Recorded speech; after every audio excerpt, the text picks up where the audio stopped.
What's up guys, Jesse from Dead Center Coaching here, and in today's video I wanted to talk about some low testosterone symptoms that some people might be afraid to admit, or not afraid but maybe ashamed. Some of these symptoms can include low libido, low drive for life, low energy, and just generally overall feeling less like a man. I just want to tell you guys firstly that this is completely normal. Everybody's walking a different path in life. Everybody's at different stages. Lower testosterone levels will hit every single one of us at some point or another. Some of us starts to hit us in our early 30s, some of us in our early 40s. It really is genetics dependent. The studies say that testosterone starts to decline after the age of 30 something, but there are things that you can do to help mitigate these feelings and help to kind of stabilize or even try to naturally increase your testosterone levels. So I wanted to talk to you guys a little bit about what are some things that you can do today to help increase your testosterone levels. So firstly, if you're someone who is not weight training or someone who is not active, I suggest you become that person. There's a direct correlation between higher body fat percentages and lower testosterone. So if you're someone who is currently carrying a lot of body fat, you want to find a way to help to reduce that body fat. It will increase your testosterone as a consequence of that,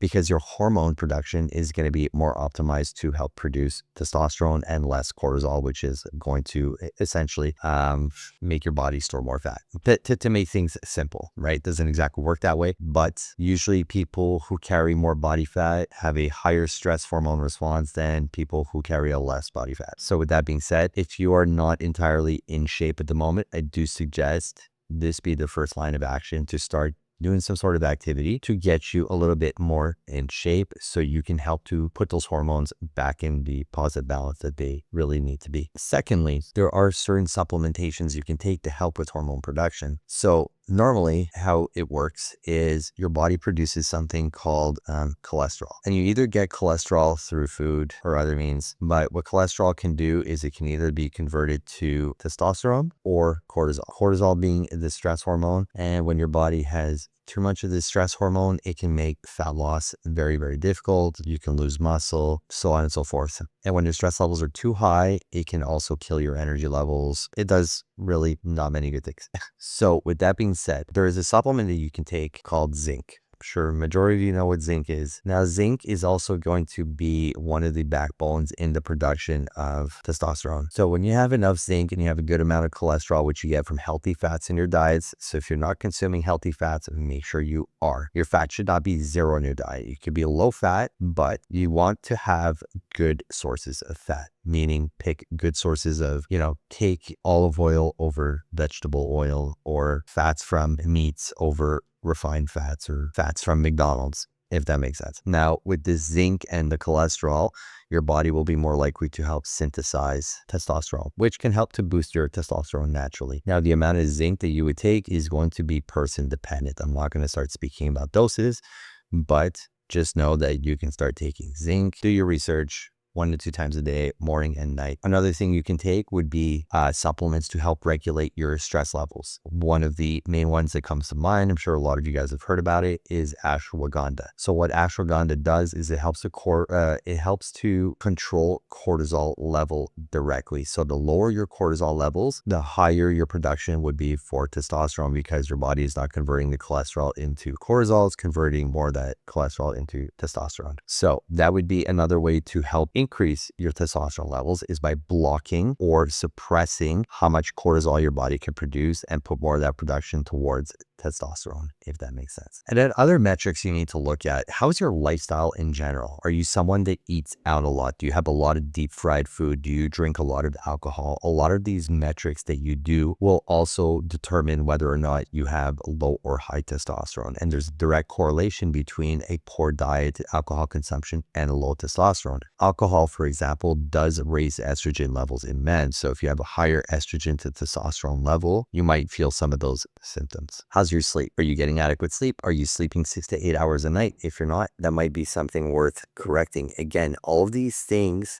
independently won't necessarily make a huge change, but when you change everything, all of it together will make you feel significantly better. And another thing to consider, and something that, I've had conversations with clients, get your blood work tested regularly. Go get your blood work, check all of your hormones, and see if you actually have low testosterone, or do you just feel like crap because you're just living a really shitty lifestyle?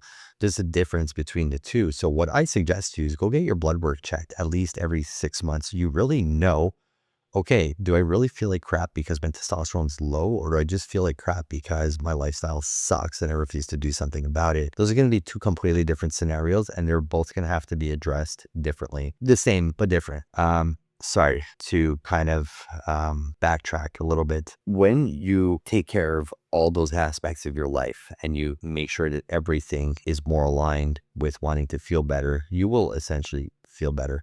Now, I'm not saying you have to have a perfect diet, you have to have immaculate sleep, you can't drink alcohol, you can't do this, you can't do that. But what I'm saying is just do better than what you're currently doing, because I know if you're watching this because you have symptoms of low testosterone, you're messing up one of these areas probably pretty bad. And if you're not messing up one of these areas pretty bad, then maybe something hormonally is not correct, in which the blood work will tell you exactly this. Then there are other, methods that you can go to correcting it. So I know a lot of people are going to be on the TRT route, and I think TRT is great. I think it's a great tool to help men in their 30s, 40s, feel stronger, stay a little bit more active. It could even, make you feel healthier. And I don't think there's anything wrong with it. I'm on TRT myself right now, and I do think that if used properly, it can really make you feel a better version of yourself, right? When you have more energy and you feel more like a man, you're just going to show up differently to every aspect of your life, right? More energy, you'll be more productive at work. You'll show up, more there for your family, more energetic, more overall just right. And I'm not going to go and tell you to jump on TRT as the first line of action. What I will tell you is try to fix everything around your lifestyle first. And if this is not helping and the blood test really concludes that you have an issue and all the supplementation is not working, then TRT could be an option for you. However, let's not jump the gun and go straight there. I know this is where a lot of people want to go because they think that taking TRT is going to get them super, super jacked. It will not necessarily work that way. You're just going to be taking a dose that's going to help to bring you back to where you were when you were probably in your early 20s. It's not going to get you jacked. Yes, you'll be able to put on more muscle, which will reduce your fat and you'll feel better, but you're not going to look like filthy if you're on TRT. That I guarantee. So with that being said, to kind of reiterate, I want you guys to take a look at every aspect of your current lifestyle and be honest with yourself. Look yourself in the mirror and tell yourself, okay, do I actually eat well? And if you don't, be honest with yourself. No one's here to judge you. We're here to help you. And you certainly won't judge yourself, or you shouldn't. Just know that you've now pushed yourself to a position where you're willing to do something about your current situation. You're willing to change.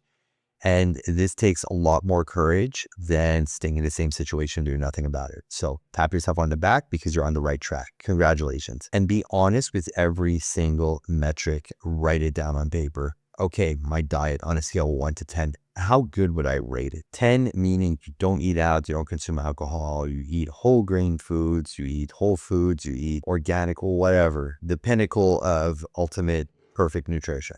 On a scale of 1 to 10, where are you? Your sleep on a scale of 1 to 10, how are you? Your water intake on a scale of 1 to 10, how are you? Your stress levels on a scale of 1 to 10, how are you? Are you physically active? If so, how much on a scale of 1 to 10? Once you mark all these down and you see the numbers in front of you, you'll know right away what needs to be addressed first, and work on one thing at a time. I'm not saying go and change all these metrics like crazy overnight, but just slowly start implementing changes gradually over time. If your nutrition's a 4 on 10 and that's mainly because you're eating out often, what I would suggest is, well, if you eat out 8 times a week, maybe for the next week, eat out 7. And the week after that, eat out 6, and then 5, and then 4, and then up until you find a happy medium. Make small changes over time, and those small changes will compound, and eventually you'll get to where you want to be. You'll look better, you'll feel better, and hopefully as a result of making all these lifestyle changes, you manage to increase your testosterone levels significantly to the point where you're just feeling great again. And if not, like we had discussed, there are other options. So I hope this video was insightful. I hope this video was helpful. And I hope this video will make you look inwards to realize what you can do better, not to judge you, but to make you a better version of yourself so you can show up at 100% in every aspect of your life.